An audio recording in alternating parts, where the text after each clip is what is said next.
My name is Nnenna Ukwu, and I invite you to bet on me.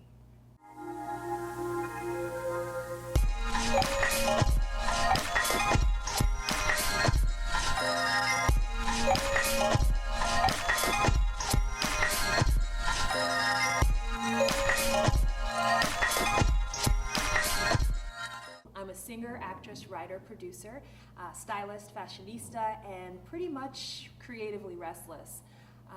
My mind is constantly filled with ideas, and I just feel an obligation to create. I never always know exactly what I'm creating. I know that I'll just get an idea or something will inspire me, and then the content is what dictates the form for me. So whether it ends up being a play, whether it ends up being a song, whether it ends up being a poem, whether it ends up being a banging outfit, who knows? I just know that any opportunity to create something from the resources I have in front of me gives me life.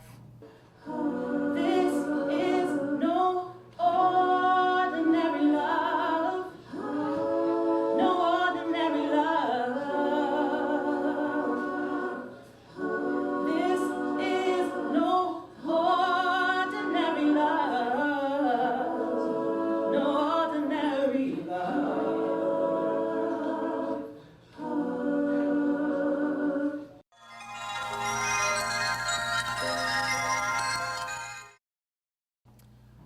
I discovered my creativity very early. I was the child who did not need toys.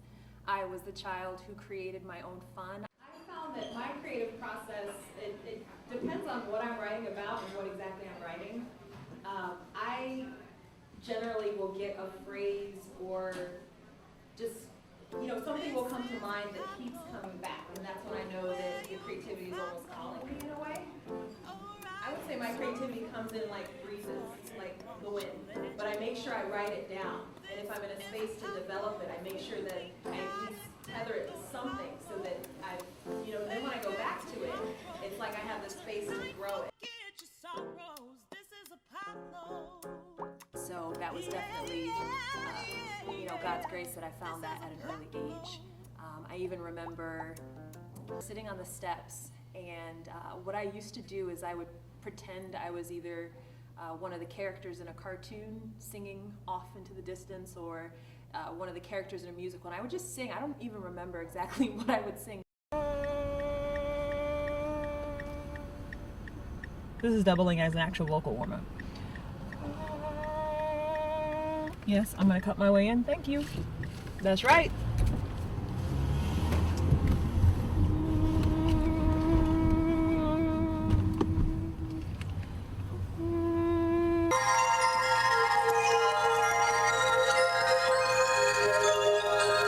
What has it taken for me to get to this point? Well,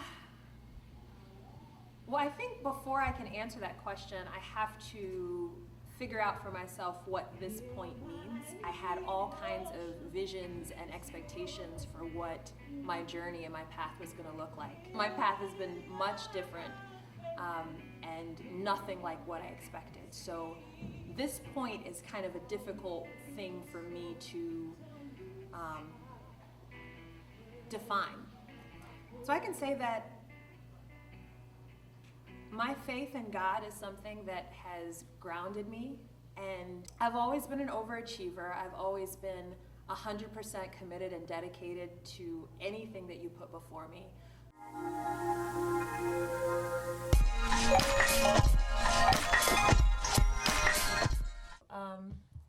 It all started with singing, and I think from there, being able to take acting in school.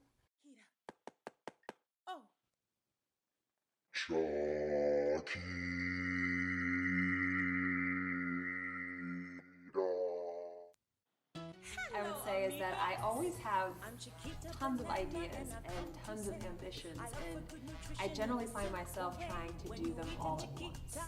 So I'm learning how to slow down, and I'm learning how to categorize, compartmentalize my creative life, even as I still continue to do things simultaneously. So just tell me when. That's better. I mean, just slightly. You can take it lower, even lower. Yeah.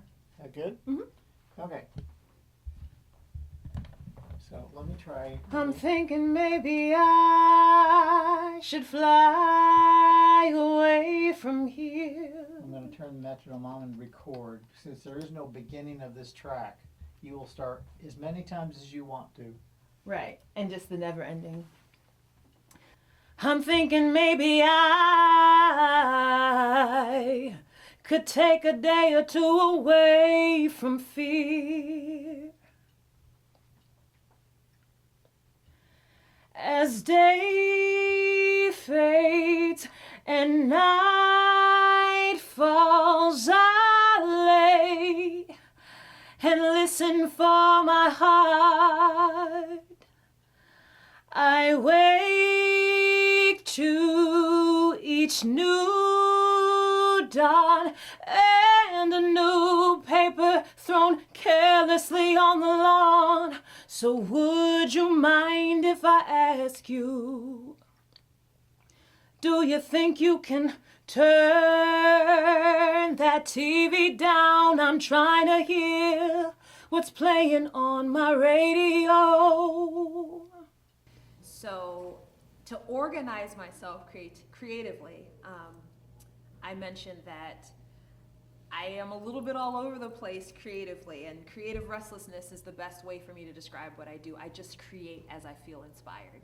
I have basically categorized my creative disciplines into 4 channels. I've got New Sounds 410, New Works 410, New Styles 410, and New Vision 410. NU, Nnenna Ukwu, that's obviously my initial. Sounds is my singing, songwriting. Works is my acting, my playwriting, my prose, my poetry, my production. I make a number of videos as inspired and things like that. Styles is my love for fashion and just design. And then Vision is my heart for ministry. So at the end of each of those channels, the number 410, the significance of that is that comes from the scripture Zechariah 4:10, which says, "Do not despise the days of small beginnings, for the Lord rejoices to see the work begin." And that has really been a grounding principle for me at this season in my life. I feel like it's really easy to get discouraged at seeing things on Facebook, these larger than life accomplishments that seem so much bigger than yours, or even just seeing something that you want and feeling like it's so far away. And that scripture, the way I apply it is that my destiny will be fulfilled. It was purposed and set before I even came to being. And so I should celebrate that I've even gotten up and gotten started. You can't get to point B without starting at point A. So in that, I know that God is my biggest cheerleader and that God is making a way for me to do everything that He created me to do, everything that I want to do. I understand that there are seasons that are required before I can do that effectively. I understand that I have to grow. I understand that I have to be groomed. I understand that I have to be cleaned up inside so that I can be effective and really be impactful. Okay, so my radio, make sure, okay. My radio, this raging soul.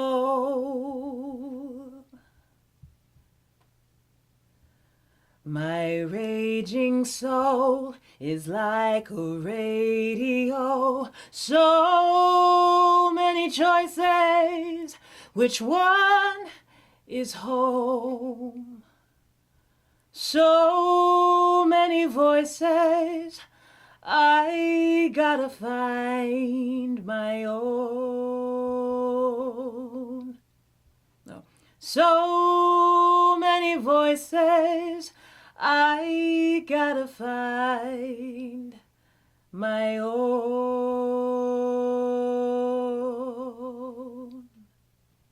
Okay.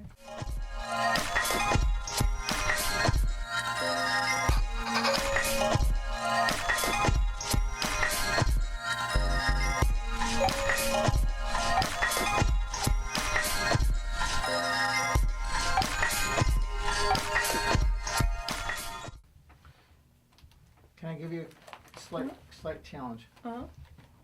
Because that last part is really, almost all the words have to be, Placed in the right place. no, Or- not place, but all, some of those words, you focused on the vowel sound, but like home, you want to sing through that M, not home. Home. Okay. Yeah, you want to almost, and even own too. Yeah, I gotta find my own. And what you stuck on was my own. It's like there's hardly any end there, but you wanna wash that end. You want Own. yeah, you On want my own. It brings it together. yeah, bring Gotcha. it, sing it. So 'cause, I mean, it's very great to get on the vowel sound, but there's especially that same thing like the word soul. Raging soul. Yeah. Okay. Instead of soul. You want to Gotcha. stretch those because it is a very it almost demands that you wash those, and it was Right, that you make it gel like meaty. it's like feathering it. My raging soul. Yeah, so you sing it through the My L. radio. It's like a ring. Tell me which one is home. So many voices, I gotta find my own. Yeah. Like, Influence. Wow. Well, I've had an interesting upbringing. Growing up bicultural, and I guess bi-ethnic in America is an interesting thing. I am Nigerian American, so I grew up in a Nigerian home in America, and we all know that the racial landscape here is just a complicated thing. So I was neither black or white by cultural standards, and growing up having to navigate that in-between space and not really having a box that was quite for me, at least on a socio-cultural level, was difficult for me.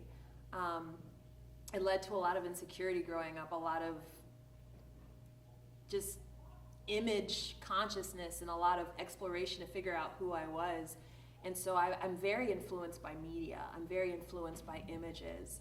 I believe that my love for fashion grew out of boredom, partially because I think I love colors, I love just creating. But it also became a way for me to explore. I think some of my early rebellion was actually through my fashion. I wore a lot of things that people weren't wearing. I would clash my clothes on purpose because I was like, I think this looks cool. You know, tell me you don't think it looks cool. I don't care. You know, I kind of went through, and lo and behold, I discovered my own style. And sometimes I'm intentional with it. Sometimes it's just random. But I get energized by bright colors. I get energized by patterns. Sometimes I get a little lost in the indecisiveness, but I kind of like that process. It's like decoding. It's finding the right thing to match the right thing or the right fit. And so it's a little bit like a video game for me, sometimes putting things together. But that's one thing, is that I love fashion, and I like doing things artfully.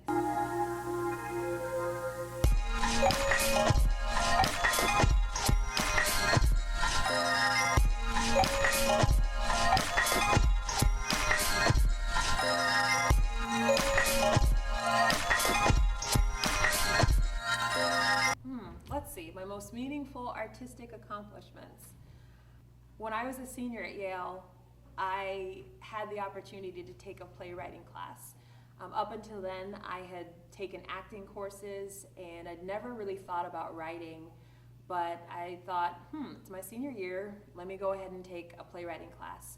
I'd, of course, written songs and poems, but so it was a new thing for me. And as I started writing this musical, which I had no idea what it was going to be about as I wrote it, I just started writing. Songs started coming to me, and it sounds a little kooky, but I feel like the show told me that it wanted to be a musical. I feel like the characters told me we want to sing, or we need to sing to tell this story correctly. And that's what I mean when I say the content dictates the form. Oftentimes, I feel that all of my creative ideas are inspired by God. And I feel like my experiences, my sensitivities, my vulnerabilities, they were all given to me because they give me the ability to tell these stories in a way that hopefully can raise consciousness, hopefully can encourage, hopefully can inspire. So I went to my playwriting teacher and I asked her, can I write a musical? Because I feel like there are all these songs that just want to come as I'm writing these scenes. And I ended up writing a musical. And my second semester, I produced the musical. I realized that it was my last semester and I had access to funding and all kinds of resources that would be much more difficult to acquire outside of school, so I went for it. I took an independent study course.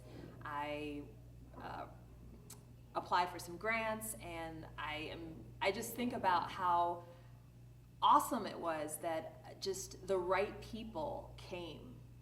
The right people, the right support, my classmates, even faculty came and supported me, and we produced a full production of the musical. It was the hardest thing I had ever done in my life up to that point, and I remember I worked so hard, but it didn't feel like work. It felt like something that just needed to be done. So it was meaningful because I realized that when you're working in your purpose, you have to trust that you're going to be in a position to do that if you don't lose heart and you continue to just do what you can where you are when you're there. And so since then, I've continued to be artistic to the extent that I can. My radio, this raging soul. My raging soul is like a radio, so many choices, which one is home? So many voices, I gotta find my own.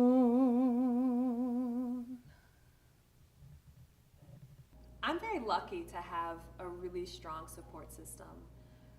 I come from a really good family. My parents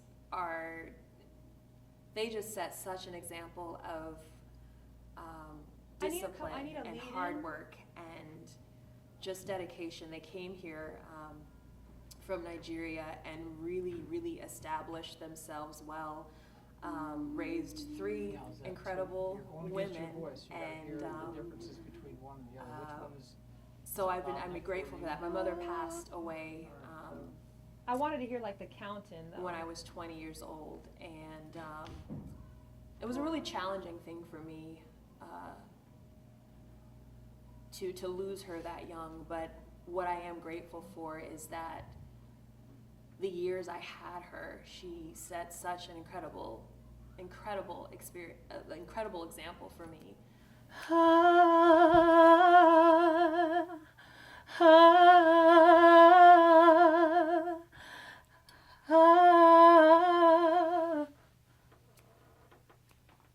Okay, let's go back to that one chunk.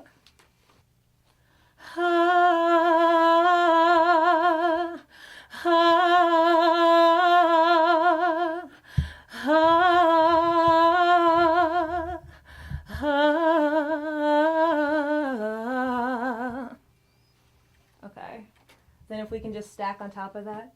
Okay. You had the first one. Do you want to keep that first one? You don't care. Take out the very first one. Okay. Keep that second one. Not a problem. I'll just keep the first and second one. We'll just see what we got. Okay. Here, And my dad is like my bestie.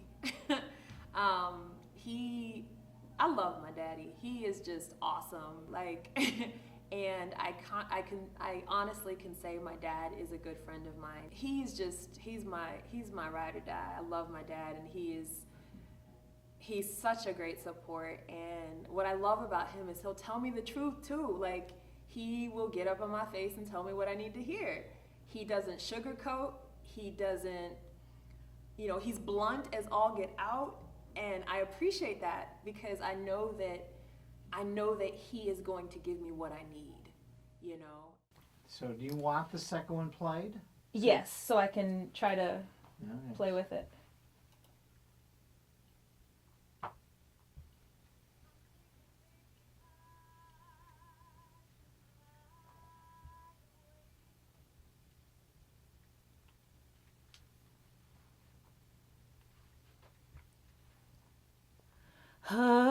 Ooh. Sorry.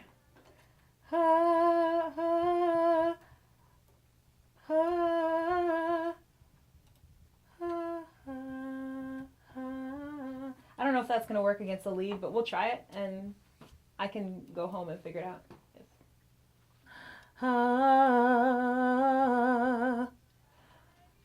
I almost want the lead out so I can just harmonize. Yeah, I was thinking that you might want that. It's like patting my head, and it's messing my head.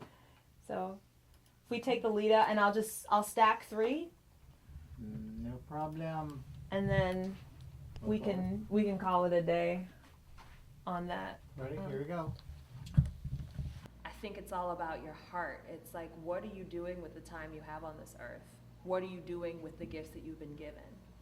And how do you define the success? And so I feel like my purpose is knowing God and walking with Him to achieve what He created me to do.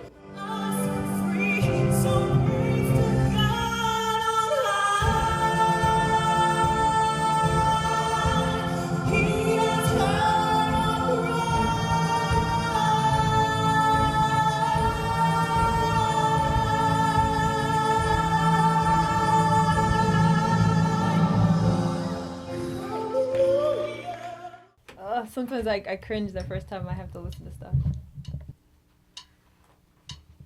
I'm thinking maybe I could take a day or 2 away from fear.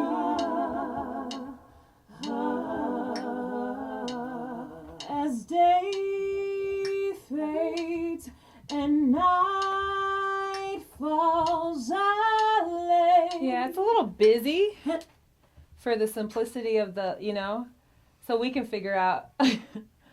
Yeah. Well, what I would do, It's a little busy, like. Maybe this is one of these songs you don't have the whole song in your head, and you need to have Collaborate. just a little bit of a couple of instruments. I don't think it should be busy because it contradicts the message of the song. This is a journal entry from a couple years ago that came as both words and music.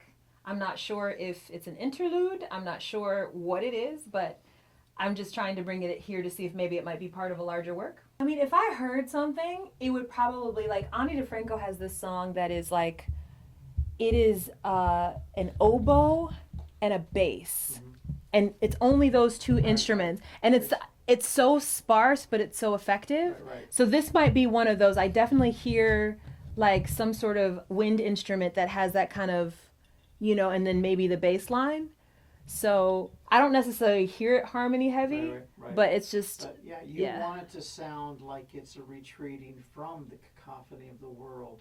And you really want to. I mean, that's what you're saying this in resistance to the madness of what you hear. So you don't want to make it super busy. right. You just want to have things that kind of embellish here and there. So that's where I'm not good enough as a musician to figure out how to do that. I'm more with cadence, but I really appreciate what I call space in a song. Right, and these putting back on vocals this thick doesn't leave the space. So I think I just need to think about it, and I think I need to listen to examples, because that example comes to mind where it's a song that is all about her isolation, and she creates that by using barely any instrumentation, but what she uses helps to create the space for it, so it's not. There's something. Do you know what I mean? They can hit those notes that make people hear the whole chord, even if you're not playing the whole chord. So it's just a matter of Right.